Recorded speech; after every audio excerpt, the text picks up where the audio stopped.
Good afternoon students, welcome back to I S next. मैं हूँ advocate Laiba Khan. तो आज फिर से मैं आपके सामने प्रेजेंट हूँ हिंदू मैरिज एक्ट के कुछ टॉपिक्स और एमसीक्यूज़ और मेंस के क्वेश्चंस को लेके, जैसा कि मैंने आप लोगों से वादा किया था। And promises are not meant to be broken, so I am here with my all the promises. Let's start with the remaining topics of Hindu Marriage Act. Then we will be covering up mains PYQs and pre-PYQs.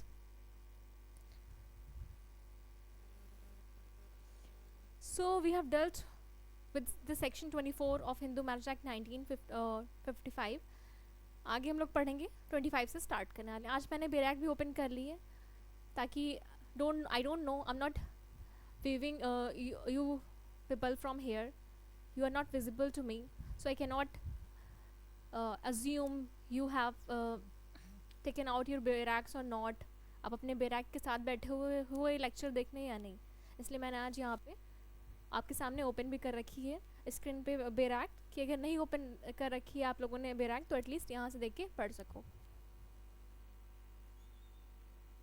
तो section 24 तक हम लोगों ने cover कर लिया था। अब हम लोग सेक्शन 25 से पढ़ेंगे, ठीक है। उसके बाद जो है हम लोग एमसीक्यूज़ करेंगे प्री के हिंदू मैरिज एक्ट के, और मैं एमसीक्यूज़ नहीं करा रही हूँ अभी, सिर्फ हमारा कवर हो रहा है अभी हिंदू मैरिज एक्ट। ये it is going to be completed. So मैं इसके एमसीक्यूज़ कराऊँगी जो प्री में आ चुके हैं अभी तक किसी भी स्टेट में, whether UP, Bihar, Chhattisgarh, Haryana, any state. और मेंस के भी जो PYQs हैं वो मैं आप लोगों को बताऊंगी, एक्सप्लेन करूंगी। तो सेक्शन 25 है परमानेंट एलिमनी एंड मेंटेनेंस।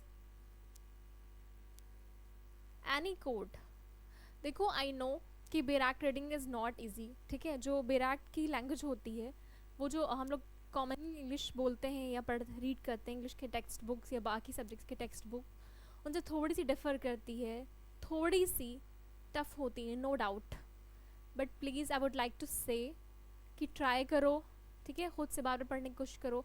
एक बार आपको जो है उसका ट्रांसलेशन नहीं समझ आ रहा है, 2-3 बार रीडिंग करो, खुद से ट्रांसलेट करने की कोशिश करो। क्योंकि देखो होता है कि आप लॉ कॉलेजेस में भी पढ़ोगे तो टीचर्स सारे आपको सब्जेक्ट तो नहीं पढ़ाएगा ना। जो है बहुत सारे सब्जेक्ट्स ऐसे हैं जो आपको बाद में देखने को मिलेंगे, जो आपने अपने लॉ में नहीं पढ़े हैं ग्रेजुएशन में, बट कोई कॉम्पिटिटिव एग्ज़ाम दे रहे हो तो उसमें देखने को मिलता है। कुछ ऐसे भी सब्जेक्ट्स हैं, हालांकि मोस्टली सब्जेक्ट्स कवर अप हो जाते हैं आपके लॉ स्कूल में। तो सेक्शन 25 है permanent alimony and maintenance.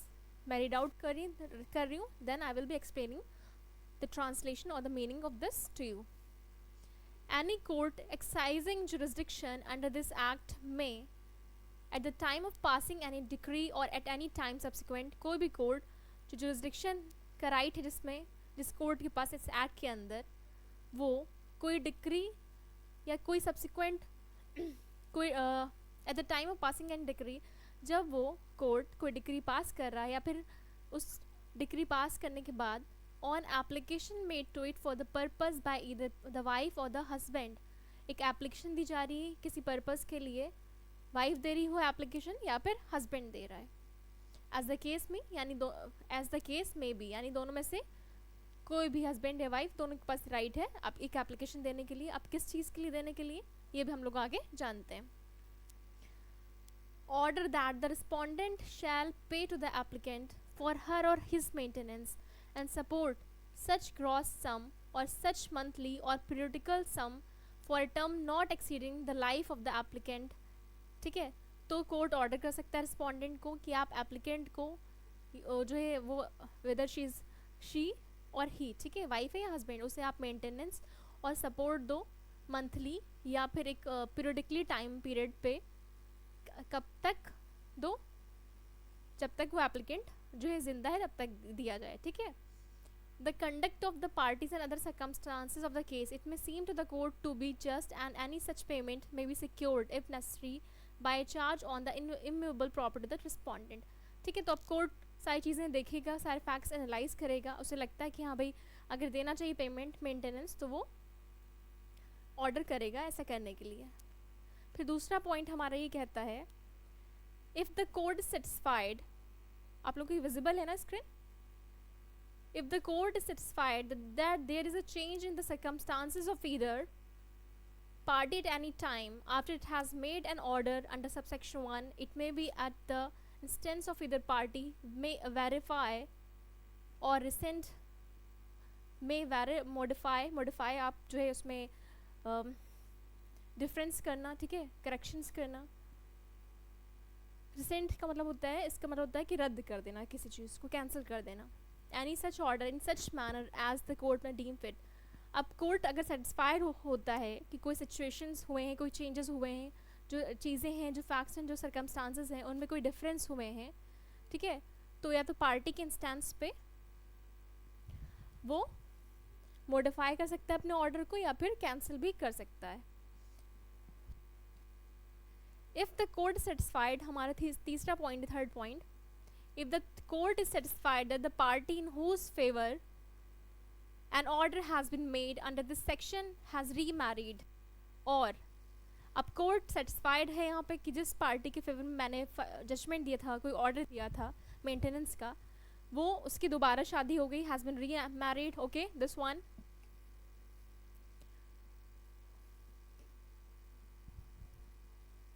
Or if such party is the wife that she has not remained chaste, or if such party is the husband that he has had sexual intercourse with any women outside wedlock. तो जो है, जो या तो remarried marriage हो गई है जिस भी पार्टी के फेवर में कोर्ट ने जजमेंट दिया है, ठीक है, या फिर जो अगर वाइफ के फेवर में जजमेंट दिया है मेंटेनेंस का, तो वो चेस्ट नहीं रही, एक अच्छे कैरेक्टर की वुमेन नहीं रही है, ओके, बैड कैरेक्टर की वुमेन हो गई है, तो या फिर अगर हस्बैंड के फेवर में दिया है मेंटेनेंस का ऑर्डर और हस्बैंड सेक्सुअल इंटरकोर्स करता है with other women except his wife, तो इन सिचुएशंस में it may at the instance of the other party vary, modify or rescind any such order in such manner as the court may deem just. तो इन situation में, इन तीन situations में opposite party के instance पे, उनके application पे court जो है अपने जो पहले उन्होंने ऑर्डर किया था कोर्ट ने मेंटेनेंस का, उस ऑर्डर को रिसेंड भी कर सकता है, यानी कैंसिल भी कर सकता है, या फिर मॉडिफाई भी कर सकता है. फिर हमारा आता है section 25, that is custody of children. In any proceeding under the Act, the court may from time to time pass such interim orders. In any proceeding under this Act, the court may from time to time pass such interim orders and make such provisions in the decree as it may deem just and proper with respect to the custody, maintenance and education of minor children, consistently with their wishes wherever possible, and may after the decree upon application by petition for purpose make from time to time all such orders and provisions with respect to the custody, maintenance and education of the children. तो section 26 जो हम पढ़ रहे हैं custody of children, इसमें ये कहा गया है कि कोई भी प्रोसीडिंग जो इस एक्ट के अंदर हो रही, तो कोर्ट टाइम टू टाइम जो है कोई इंटरिम ऑर्डर भी पास करता है या पास कर सकता है, या कोई ऐसे प्रोविजंस भी बना सकता है, ठीक है, अपनी डिक्री में, जो जस्ट और प्रॉपर हों. किस चीज़ के लिए? एक बच्चे की कस्टडी, मेंटेनेंस और एजुकेशन के लिए. यहाँ पे माइनर चिल्ड्रन की बात हो रही है. और जो भी और जहाँ भी पॉसिबल होगा जितना, तो बच्चे की विश भी देखी जाएगी कि he or she is suppose to be with the mother or the father, ठीक है.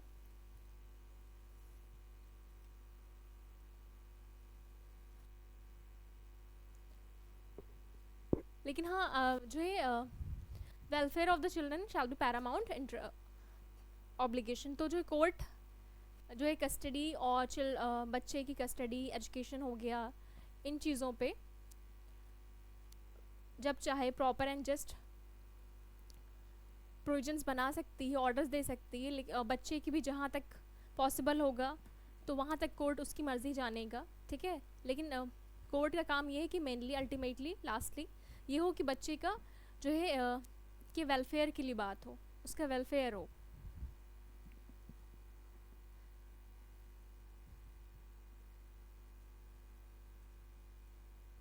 Section 27, disposal of property.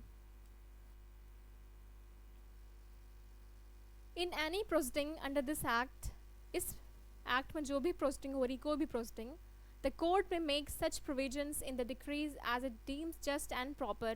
तो तो कोर्ट को जो डिक्री दे रहा है कोर्ट, उसमें कोई भी प्रोविजंस बना सकता है जैसे जैसे उसे जो भी प्रोविजंस उसे जस्ट और प्रॉपर लगें, जो सही लगे उसे, with respect to any property presented at और about the time of marriage which में belong jointly to the both husband and wife.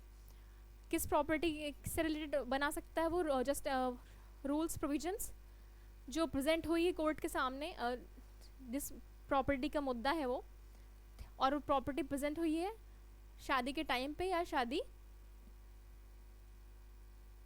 के बारे में है, विच में जो बिलोंग करती है हस्बैंड और वाइफ दोनों को।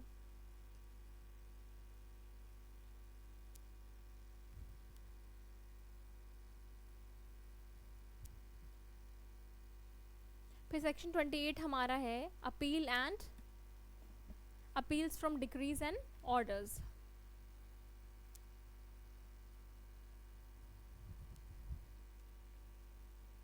Section 28 is appeals from decrees and orders.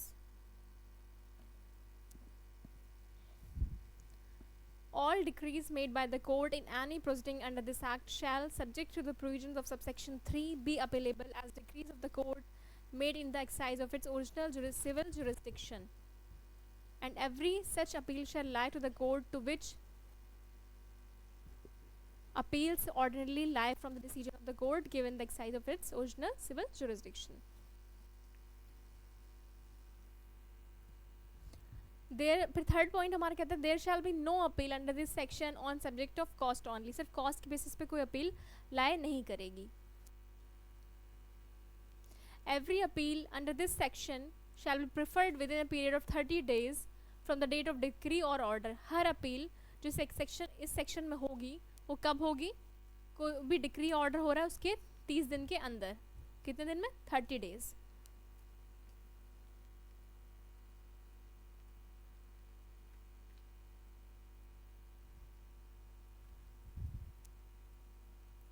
In section 28A enforcement of decrease and orders. तो सारे डिक्रीज और ऑर्डर्स जो कोर्ट दे रहा है किसी भी प्रोसीडिंग में इस एक्ट के अंदर, वो इन्फोर्स होंगे in the like manner as decrees and orders of court made in exercise of original civil jurisdiction. Section 29 savings. A marriage solemnized between Hindus before the commencement of this act, which is otherwise valid, shall not be deemed to be invalid or ever to have been invalid by reason only of the fact that the parties thereto belonged to the same gotra or parvara or belong to different religion or caste or subdivisions or the same caste। तो section 29 savings यानी ये बताता है कि किन चीज़ों पे Hindu marriage act affect नहीं करता है, उन्हें जो है कोई जो है अफेक्ट नहीं करता, उन्हें उनकी वैलिडिटी को क्वेश्चन नहीं करता है। ठीक है, तो पहला पॉइंट हमारा क्या है? पहला सबसेक्शन 129 का कि कोई भी मैरिज जो सोलमनाइज हुई है हिंदूज के बीच में इस एक्ट के कमेंसमेंट से पहले। कौन सा एक्ट? हिंदू मैरिज एक्ट 1955 के कमेंसमेंट से पहले जो भी मैरिजेस हुई हैं जो अदरवाइज वैलिड हैं, जो वैलिड हैं, तो वैलिड इनवैलिड नहीं होंगी कभी भी, जस्ट बिकॉज कि पार्टीज बिलोंग करती हैं सेम गोत्र, प्रवारा या फिर डिफरेंट रिलीजन, कास्ट या subdivision of same caste से बिलोंग करती है। सिर्फ इन बेसिस पे जो मैरिजेस ऑलरेडी हो चुकी हैं 1955 से पहले परफॉर्म और सोलेमनाइज, उन्हें इनवैलिड डिक्लेयर नहीं करा जा सकता। फिर है दूसरा point, nothing contained in this act shall be deemed to affect any right recognized by custom or conferred by any special enactment to obtain the dissolution of Hindu marriage whether solemnized before or after the commencement of this act। तो दूसरा point ये कहता है इस act में जो भी content है वो अफेक्ट नहीं करेगा किसी भी राइट को जो रिकॉग्नाइज किया गया है किसी कस्टम के द्वारा या किसी स्पेशल एनैक्टमेंट के द्वारा जो दिया गया है for the dissolution to obtain dissolution of Hindu marriage, भले ही वो मैरिज जो है इस एक्ट के कमेंसमेंट से पहले कमेंस हुई हो सोलमनाइज हुई हो या इसके बाद। फिर तीसरा पॉइंट है subsection 3, nothing contained in this act shall affect any proceeding under any law for the time being in force for declaring any marriage to be null and void or for annulling or dissolving any marriage or for judicial separation pending at the commencement of this act, and any such proceeding may be continued determined as if this act had not been passed। तो इस act में जो भी content है, जो भी mention इस act में, वो अफेक्ट नहीं करेगा किसी भी प्रोसीडिंग को, किसी भी लॉ में for the time being force, किसी मैरिज को नल या वॉइड डिक्लेयर करने के लिए जो पेंडिंग है इस एक्ट के कमेंसमेंट के टाइम पे, ठीक है, तब ये माना जाएगा as if this act has not been passed. अब जैसे ये एक्ट जब ये एक्ट पास हुआ, ठीक है, हिंदू मैरिज एक्ट 1955, तो जो भी चीज़ें पेंडिंग है जुडिशियल सेपरेशन के लिए या फिर वॉइड मैरिज को वॉइड कंसिडर करने के लिए, ठीक है, तो उन केसेस को, उन जो है डिस्प्यूट्स को ऐसे रिजॉल्व किया जाएगा ये मान के कि अभी ये एक्ट फोर्स में आया नहीं है। Okay, is it clear now? फिर फोर्थ पॉइंट है आपका subsection 4, nothing contained in this act shall be deemed to affect the provisions contained in Special Marriage Act 1954 with respect to marriages between Hindus solemnized under that act, whether before or after the commencement of this act। तो fourth point हमारा ये कहता है जो भी चीज़ें इस act में मेंशन हैं वो अफेक्ट नहीं करती हैं, किस एक्ट की प्रोविजंस को अफेक्ट नहीं करती हैं, हिंदू स्पेशल मैरिज एक्ट 1955 के प्रोविजंस को अफेक्ट नहीं करती हैं। किस चीज़ के बारे में अफेक्ट नहीं करती है, किस पॉइंट पे? वो मैरिजेस जो हुई हैं हिंदूज़ के बीच में इस एक्ट की कमेंसमेंट होने से पहले या फिर बाद में। फिर आपका सेक्शन 30 जो है वो रिपील हो चुका है। Okay, repeal, that is repeals. ये आपके 30 सेक्शन है टोटल हिंदू मैरिज एक्ट 1955 के। एक बार मैं फिर से गो थ्रू करा रही हूँ आप लोगों को इस एक्ट से, क्योंकि उसके बाद मैं देखने वाली आप लोगों को कितना समझ आया है, ठीक है।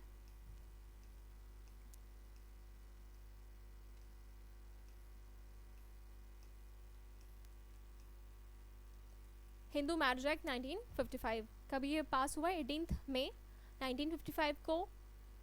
फिर ये तुम लोगों का प्रीएम्बल होता है, जो यहाँ पे लिखा होता है ना, दिस इंट्रोडक्शन, प्रीलिमिनरी और introduction, that is same. Okay, तो जो यहाँ पे जो लिखा होता है इसे हम प्रीएम्बल बोलते हैं। प्रीएम्बल क्या है? An act to amend and codify the law relating to marriage among Hindus. तो इसका प्रीएम्बल है कि एक एक्ट है ये अमेंड और कोडिफाई करने के लिए किसे? Law relating to marriages in among Hindus. फिर सेक्शन 1 हमने पढ़ा, चैप्टर हमारा है प्रिलिमिनरी। सेक्शन 1 पढ़ा कि जो है कहाँ तक इसे एक्सटेंड होता है। फिर हमारा सेक्शन 2 है कि किस पे अप्लाई होता है एंड किस पे अप्लाई नहीं होता है, कौन हिंदूज हैं। सेक्शन 3 में हमने डेफिनेशंस देखी, कस्टम एंड यूजेज की, डिस्ट्रिक्ट कोर्ट हो गया, half blood, full blood, sapinda relationship, uterine blood, degrees of prohibited relationship, ये सारे डेफिनेशंस और इंटरप्रिटेशन क्लॉज हमने देखे। फिर 4 है ओवरराइडिंग इफेक्ट। 5 में दे रखे हैं क्या? आपका चैप्टर 2 है हिंदू मैरिजेस, ठीक है। सेक्शन 5 में कंडीशंस दे रखी हैं एक वैलिड हिंदू मैरिज की। Then the section 6 has been repealed and section 7 talks about ceremonies. 8 is registration of Hindu marriages. Section 9 restitution of conjugal rights. Section 10 judicial separation. मैं बस एक बार क्विक रिवीजन करा रही हूँ सेक्शंस का, यानी टॉपिक्स का, उसके बाद मैं MCQs कराऊंगी आप लोगों को। Then nullity of marriage and divorce, section 11 nullity of marriage and divorce, 12 voidable marriages, 13 divorce,